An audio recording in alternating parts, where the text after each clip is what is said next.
All right, I wanted to show the strength of this thread. It's quite difficult to do because it's hard to keep a single piece of string, um, to hold a single piece of string, a single piece of thread, as it were, as it is. So you gotta, well, this is the way that I do it. I wrap it around something like this, and then I put something on my thumb to hold it. And then here I've got it still on the little bobbin. I've got a 10 kg weight.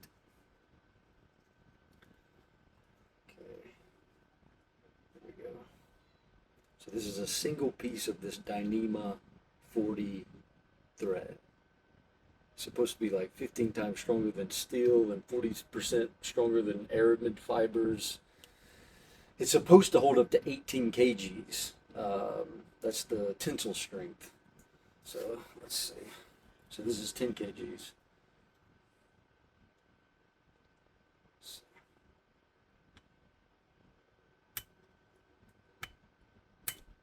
It's coming.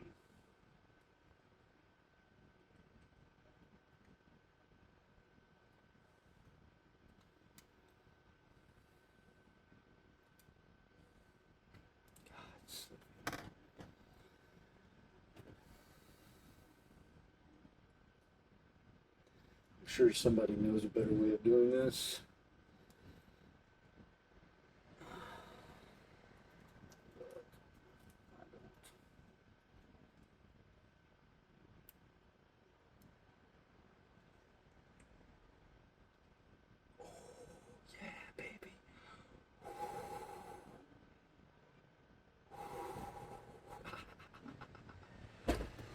All right, so that's 10 kgs.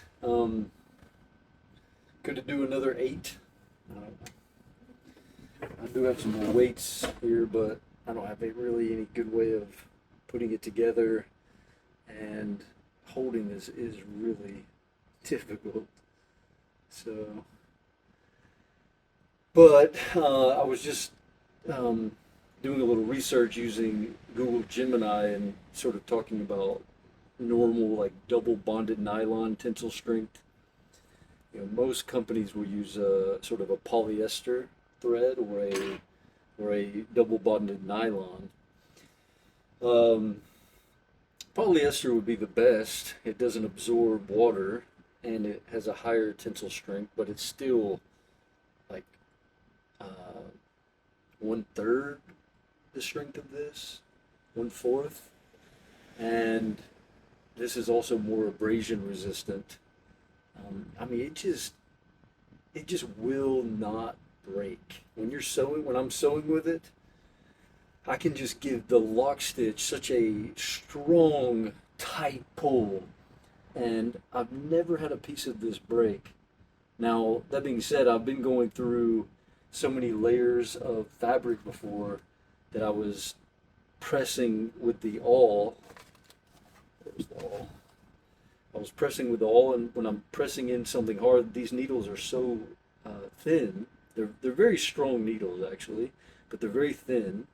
And so when you're going through quite a lot of fabric, and I'm having it here, my finger here, and I'm pressing it into the fabric, let's say like this, pressing it in, and if I'm putting it with enough force, and let's say that the needle has had some use out of it, for maybe I've been making a whole bag. This happened on this bag actually. I was pressing through and it broke right here, and the needle was already in the fabric and it broke right in the middle, and so my finger went into the back of the break. So I slipped and it went into the needle and punctured my finger. Yeah, I mean, you get punctured quite a lot. Not as much as I used to, that's for sure. But you do get punctured. But this thread, it broke then. It kind of like cut it when it slipped and broke the needle.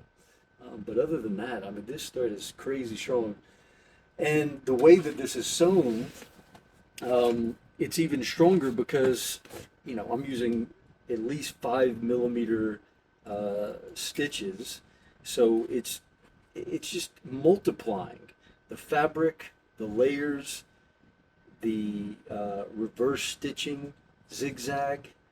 It is just unbelievably strong. I mean, and if you look at the flap here, this flap is a double reverse here and here and here, and it's the front of the flap. It's obviously not necessary. Now here it would be nice to have it, and it is. But my point is, like, it looks so cool. I love it. I love the way this stitch looks. So if you notice on here, I actually didn't do the double reverse. I just did a single zigzag. I think on this one I just wanted to get it done. Maybe I'll go back and add it, but it's like, this is more than enough for this type of bag. You know, it doesn't need to be anything more than that. I did all of these with just the regular zigzag. Now this one I did with the double reverse. Check that out. That's pretty wild. Look at that stitches. Completely unnecessary, but just badass. I love it. You know? Yeah. It's awesome.